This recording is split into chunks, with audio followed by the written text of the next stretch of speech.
안녕하십니까. 미생과 내부자들을 그린 만화가 윤태호입니다. 두 작품 모두 드라마와 영화로 만들어져서 많은 분들이 사랑해 주셨는데요. 제일 많은 호응을 얻은 인물이 미생의 주인공 장그래였습니다. 장그래는 18살 때까지 바둑만 두던 바둑 연구생이었습니다. 그러다 집안 사정이 어려워지면서 낙하산으로 종합상사에 들어가게 됩니다. 당연히 회사가 요구하는 어떤 스펙도 없는 청년입니다. 취업 준비를 하고 있는 많은 청년들은 낙하산으로 들어가면 어떠냐, 장그래가 부럽다고 할 수도 있습니다. 그럴 만도 합니다. 청년 실업 문제가 연일 기사화되는 게 현실 아닙니까? 학자금 대출이 11조 원을 넘었고 이것을 못 갚는 청년들이 3년 새 720%나 증가했답니다. 취업을 해야 대출금을 갚는데 취업문이 바늘구멍이니까요. 상황이 이렇다 보니 헬조선이라는 말이 생겨나고 청년들을 두고 3포 세대, 5포 세대 하더니 요즘엔 아예 모든 것을 포기하는 세대라면서 N포 세대라고까지 합니다. 얼마 전에는 지옥고라는 말이 새로 나왔다고 합니다. 지하방, 옥탑방, 고시원에 사는 청년들의 현실을 빗댄 말이랍니다.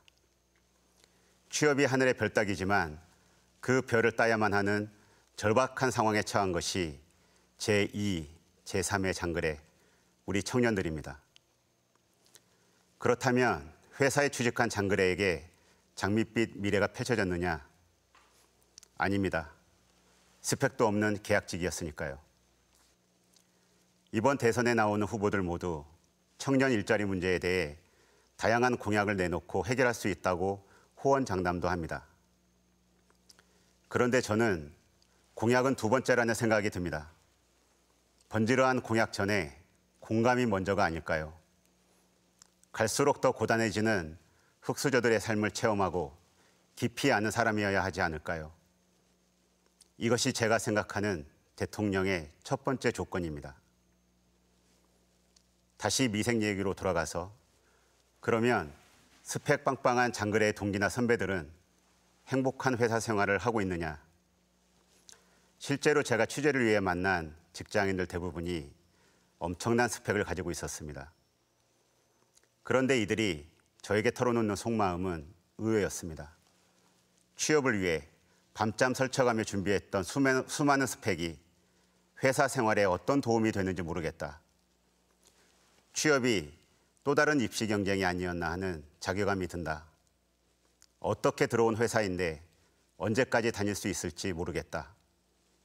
취업을 해도 슬픈 현실은 계속되고 있었습니다.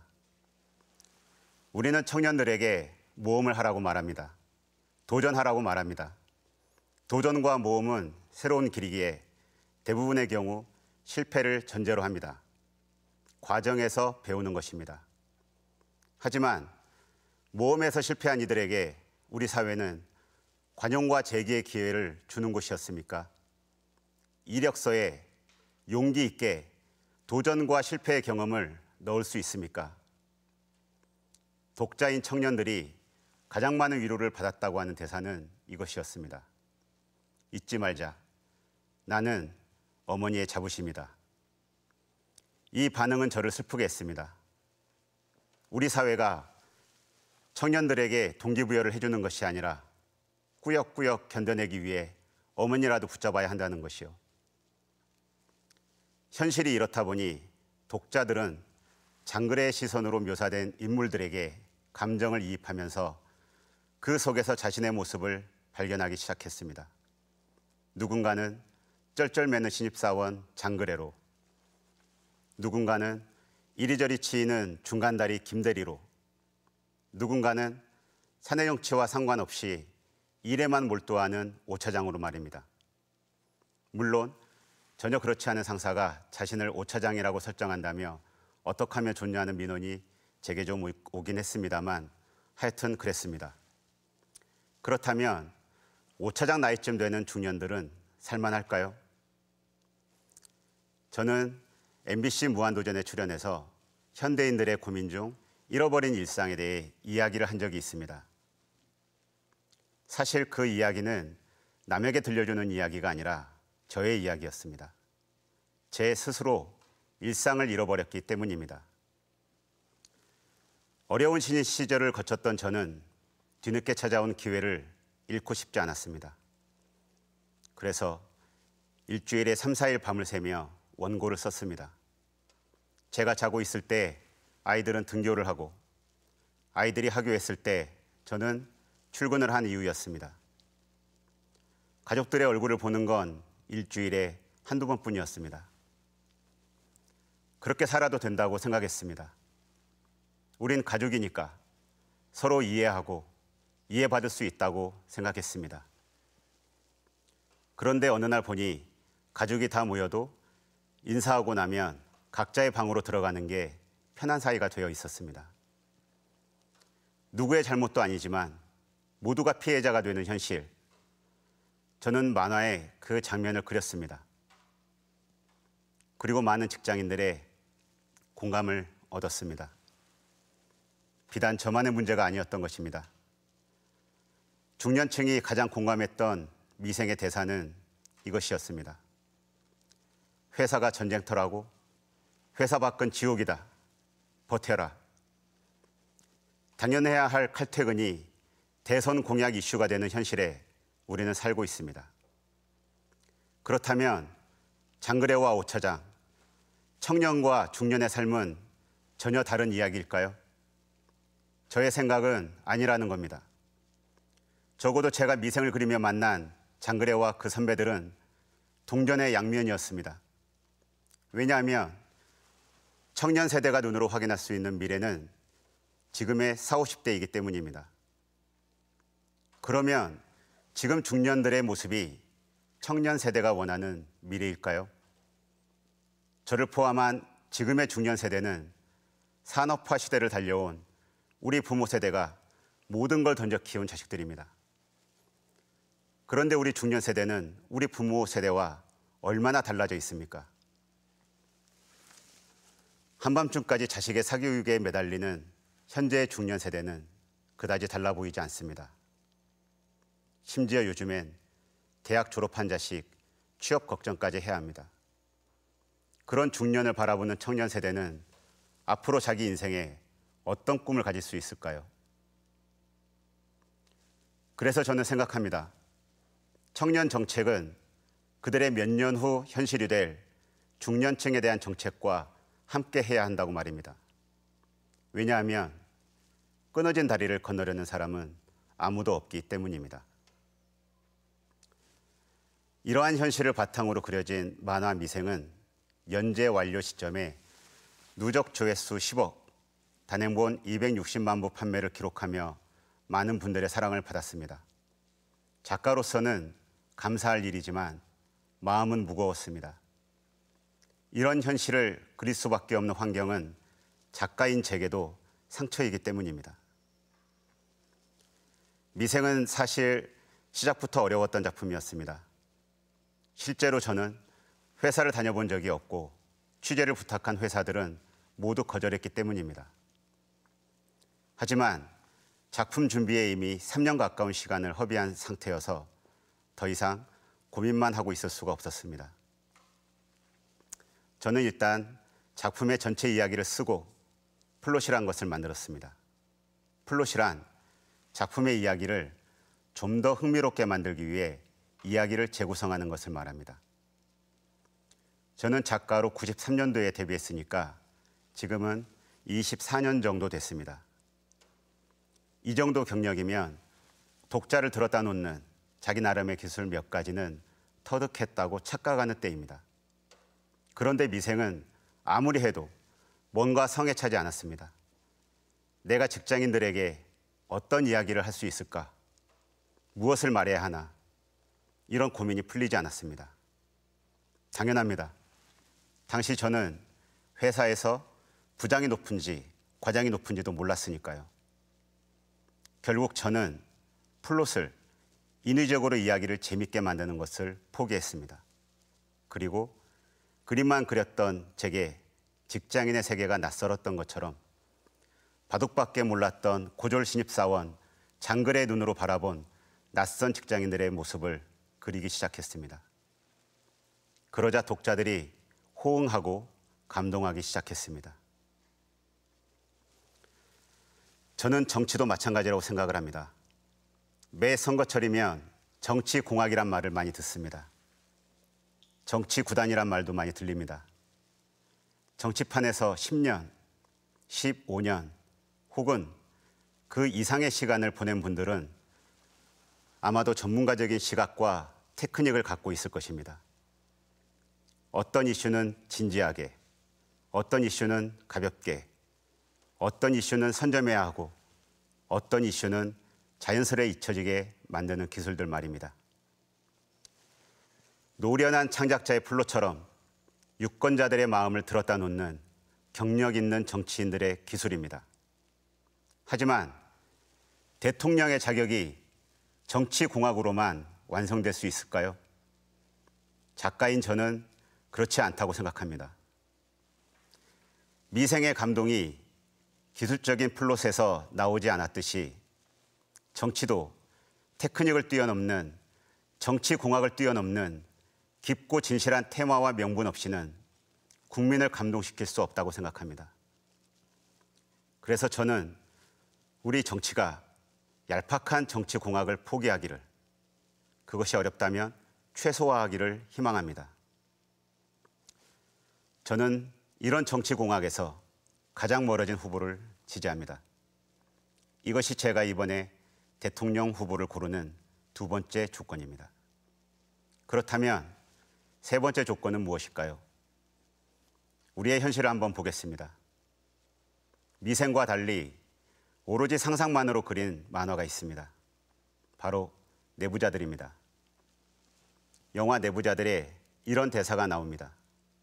대중들은 개, 돼지입니다. 적당히 지저대다 알아서 조용해질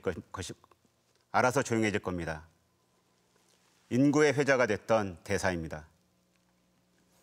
그런데 시간이 지난 뒤 현실에서 만화 같은 일이 벌어졌습니다. 한 교육부 정책기획관이 민중은 개, 돼지라고 말한 사실이 알려진 것입니다. 사건이 보도되고 제 전화는 불이 났습니다. 사실적으로 소름이 돋았습니다. 저의 상상이 대한민국의 현실이 되었던 것입니다. 이렇게 국민을 개, 돼지라고 생각하는 사람들이 무슨 국민을 위한 일을 하겠습니까? 이런 사람이 국민의 대표자가 되어야 한다는 생각을 하게 된 것은 부산에서 있었던 문재인 후보의 토크 콘서트 때였습니다. 무대에 함께 올랐는데 그는 자신의 공약을 쭉 나열해 이야기할 수 있는 시간인데도 게스트에게 발언권을 주고 귀를 기울였습니다. 일방적으로 말하기보다 대화를 청하고 모르는 것은 물어봤습니다. 더 인상 깊었던 것은 문 후보를 돕는 주변의 사람들이었습니다. 모두 자연스럽게 자기 할 일을 했고 병풍처럼 후보 뒤에 도열해 있거나 90도 인사를 하는 사람이 없었습니다. 큰 소리로 외치는 예스맨도 찾아볼 수 없었습니다. 미생에 이런 대사를 쓴 적이 있습니다. 좋은 친구는 두 개의 좋은 귀를 가진 사람이다. 우리의 대표자도 마찬가지여야 하지 않을까요? 좋은 대통령은 두 개의 좋은 귀를 가진 사람이다. 문 후보는 바로 그런 사람이었습니다.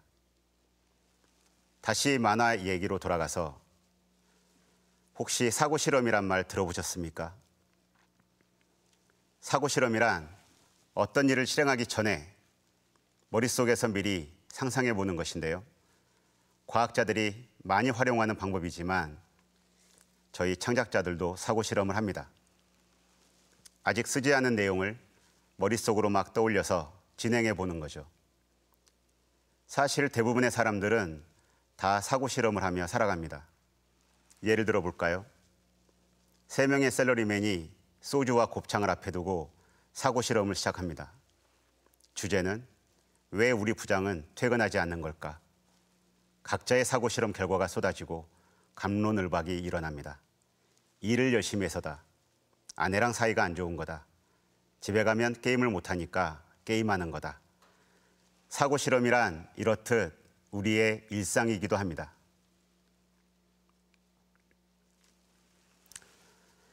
(3년) 전 4월 16일 수백 명의 승객을 싣고 제주도로 향하던 배가 침몰했습니다. 뉴스는 오락가락했습니다. 오보가 난무했고 우리는 TV 앞을 떠날 수 없었습니다. 그 배가 완전히 침몰되고 난 후 아이들이 보냈던 문자 메시지가 인터넷에 공개됐습니다. 그 어떤 것도 용서받을 수 있을 아이들이 죽음의 문턱에서 글을 썼습니다. 미안함을 고백하고 용서를 구하고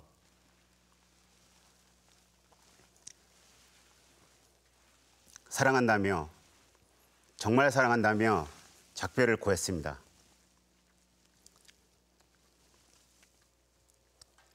저는 그 문자를 보며 사고 실험을 당했습니다.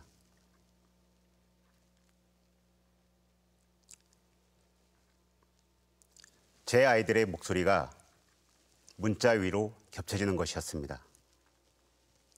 저뿐만이 아닙니다. 그 장면을 본 사람들이라면 세월호 속에 갇힌 내 가족, 친구, 후배를 상상하며 몸서리를 쳤을 것입니다.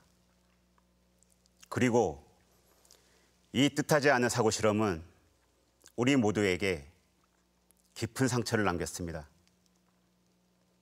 저는 지금도 세월호만 생각하면 화가 납니다. 누가 미래를 이야기합니까? 미래는 어디에 있습니까? 내일입니까? 모레입니까?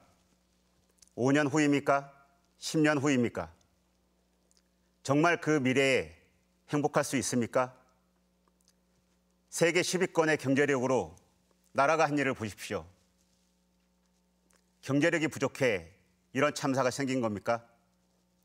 책임질 자리에 있는 자들이 어떤 책임을 졌습니까? 지금 우리는 진흙벌에 빠져 있는데 어떻게 미래로 도약한단 말입니까? 이런 나라라도 미래가 되면 좋아지는 겁니까?